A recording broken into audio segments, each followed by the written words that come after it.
People power, our power. Our power, people power. Dear diaspora, njagala okunga buli omu wenna gy'oli diaspora yonna nga 5 October President adda e Kampala.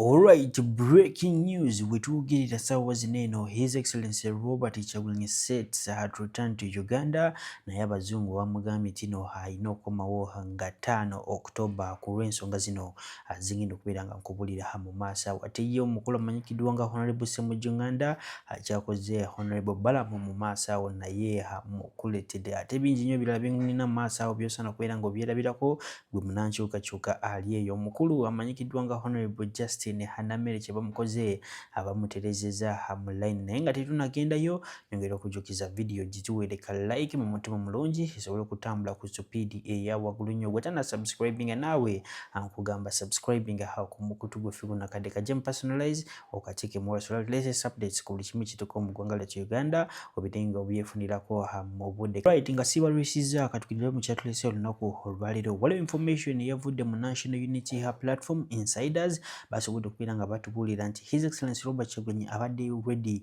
okubeera nga koma mu ggwanga Uganda mu June naye abazungu bamugambye nedda balina okusooka ne bamusetingira kye twandiyise precision movement oba path wagenda okutambulira nga bano basajja aba government ya His Excellency Yoweri Kaguta Museveni tebagenda kumukwatako bagala kukola buli kimu mu legitimate we basobole okubeera nga bamuwa that immunity kino abakomyewo mu Uganda ntino bano basajja ne bagezaako okubeera nga bamukwata baba balina okutriggalinga kye twandiyise threshold impact oba influx eyo egenda okuleetera abazungu okunyigira bana abasajja okubeera nga bakola ki nga bamuyambako okubajjako. Omujjukira bulungi General His Excellency Yoweri Kaguta Museveni alina kye twandiyise strong ties n'ensi ezo oba amawanga ag'abazungu. Kyobola abazungu by the way balwawo nnyo okwogera ku Uganda kubanga bo bamanyi nti His Excellency Yoweri Kaguta Museveni yakyasinze okubeera nga ateekawo peace and security mu East and Central region oba East and Central Africa. Kyobola aba His Excellency Robert Kyagulanyi olumu abasajja baba bagala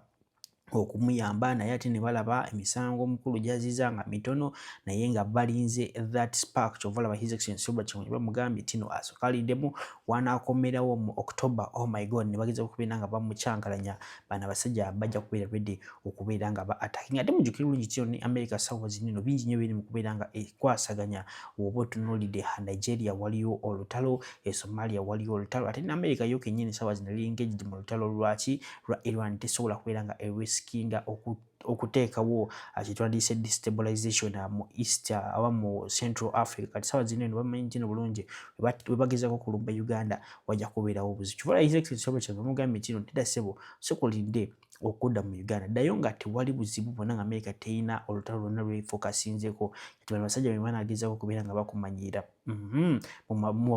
mubamumanyi ekyokola ki ekyokuzaako. Video gimpereka like aliyo gwatasobodde okubeera nga osubscribinga wakiri likinga commentinga okisegera ekintu kyo soka olirize ono nga kunyumiza ku ngeri His Excellency Robert Kyagulanyi agenda kukomawo mu ggwanga Uganda. Wenna gy'oli diaspora yonna nga 5 October President adda e Kampala. Ekibawo kyonna twetegeke mubeere bulindaala nti buli omu we banaaba muyise jangu tulwanire wamu jangu tudemonstratingire wamu mwenna gye muli mu diaspora era chapters zonna eza mu US nzikubiriza buli kimu kye musobola okukola tulabe nti no tukikola nga 5 October. Let's not give up. Gwali ewaka jangu wegatte ku banno. 5 October we're going to have a 1 million walk or march that is going to happen in Kampala. Ate gwe alabye video eno jiwe omulala gituseeko munno gituseeko mukwano gwo ajongereyo n'abali e Kampala buli ali eggulu buli ali Arua buli ali e Kasese buli ali Embarara buli ali ebundi bujjo buli ali Embale buli ali ejjinja buli ali buli wamu Arua wonna mwenna mujje e Kampala tumachingire wamu. 5 October President akomawo 5 October tuyingire mu State House wekibanga kisoboka kijja kuva eri ffe nga tusazeewo tukwatire wamu. Please mwenna, let's get united, tukikole. 10 October, be informed. President is going to be coming back and we're going to have a 1 million march in Kampala. Thank you so much. Mbakubiriza mwenna alabye video eno gyongereyo ogiweereze munno ogiweereze banno bagyongereyo etuuke gy'erina okutuuka. Thank you so much. People power, our power, our power. Alright, nga tubitedde ku mabbali omukulu amanyikiddwa nga Honorable Ssemujju avuddeyo n'atabukira omukulu Balaam ne His Excellency Yoweri Kaguta Museveni abagambye nti nipeta tetuganye appointings abantu naye waliwo omuntu gwa appointing ebyetala naffe ne twewuunya. Kati Honorable Balaam yatandika ddi okubeera nga amanya local government niwe bamubuuza kati essaawa zino what is a local government, tuwulire arms oba properties oba primaries eziri mu local government ebyetala Honorable Minister Balaam Kiwantino asobola okubulirayo 5 aba asobola nze ndwede kwera nga muchalenjinga on a 1-to-1 amubuuze ebikwatagana ku local government waba abizeemu. Oh my god, he would be the perfect person for that job. Nyongera okujjukiza kwa tena subscribing akade kajem personalize okateke mu so latest updates nga zino obiringo zifuna mu bude. Nyonga n'okujjukiza tino banaki njaba gamba ndoza mu party dako naisaba zino asokolize Honorable Ssemujju nga atwala Honorable Minister Balaam. Naye nga Balaam local government yagiyigirawo w'ebivulu tigatugokwasiza district zonna mu Uganda yalina zirabirira alabirire municipalities alabirire obumanyirivu tabulina magezi yali abulina lwakuba yakola empisa emi n'aleeta ennongoosereza mu constitution okugyawo age limit.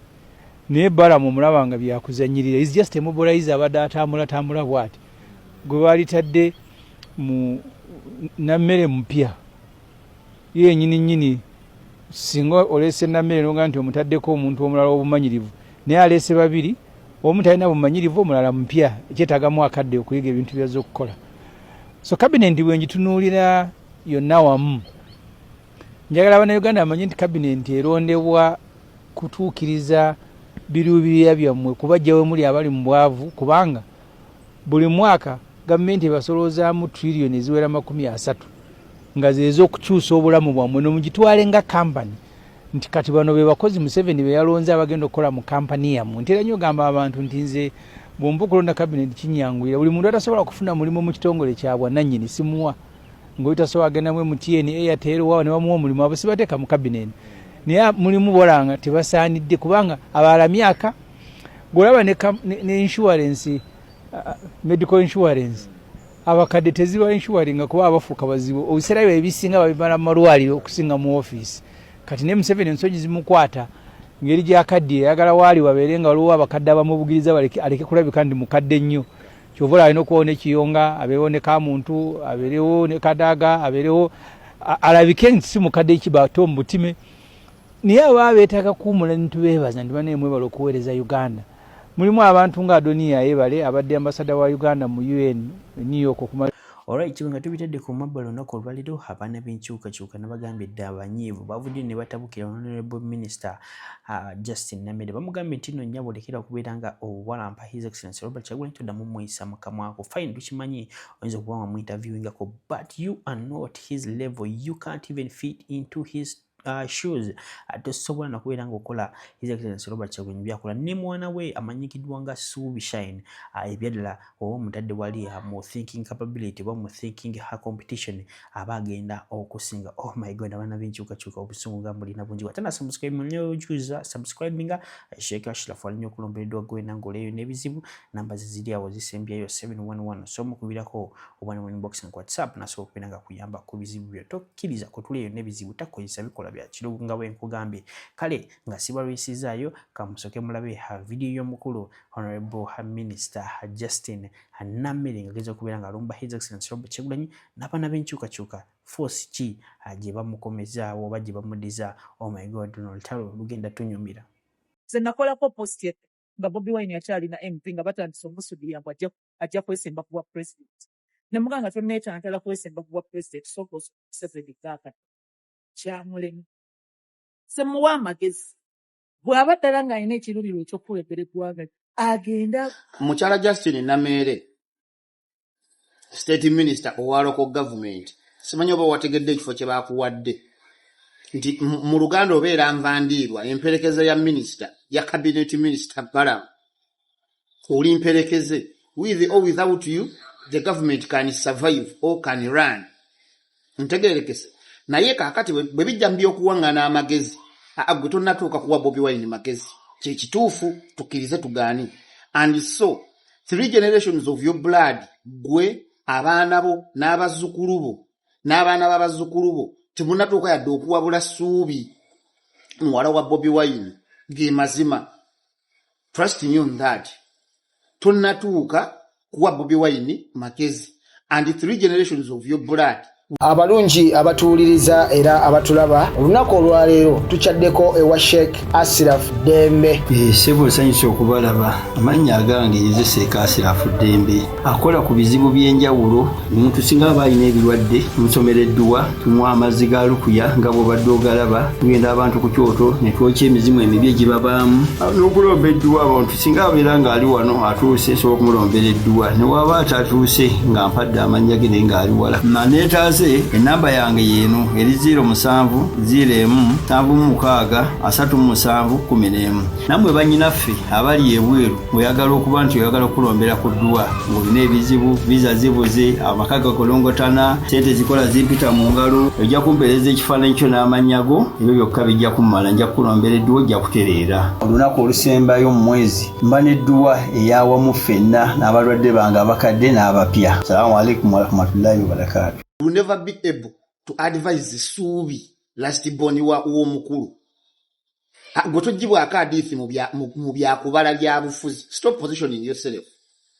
Omumwa gwo wazze na mungi naye mu myaka 2-3 okuva kati tujja kulaba omanyi lwaki ekifo kye baakutaddemu wayitirawo omusimbi mungi okategedde we baakutadde omusimbi mungi guyitira waawo bagenda kukubya tanka awo we baakutadde bagenda kukubya tanka baakutunuza muzinga gwa tanka bwe bati awo oli wayitawo sente nnyingi eza PDM simanyi ez'okulunda obugubi simanyi ez'okulunda obusoloze baakutunuza mu mudomo gwa tanka awo oli in 2 to 3 years tuyinza okuddamu kulaba ng'olinga nantaba neyo iPhone omukulu gye yakulirako ozambu muzeeyi ankubira ku iPhone ezo tuuka ekiseera data naggwako.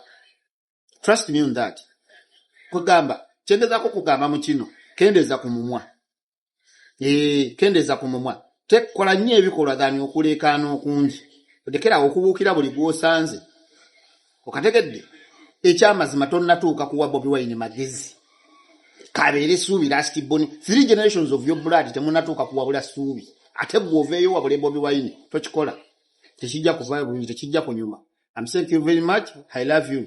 I'm thank you.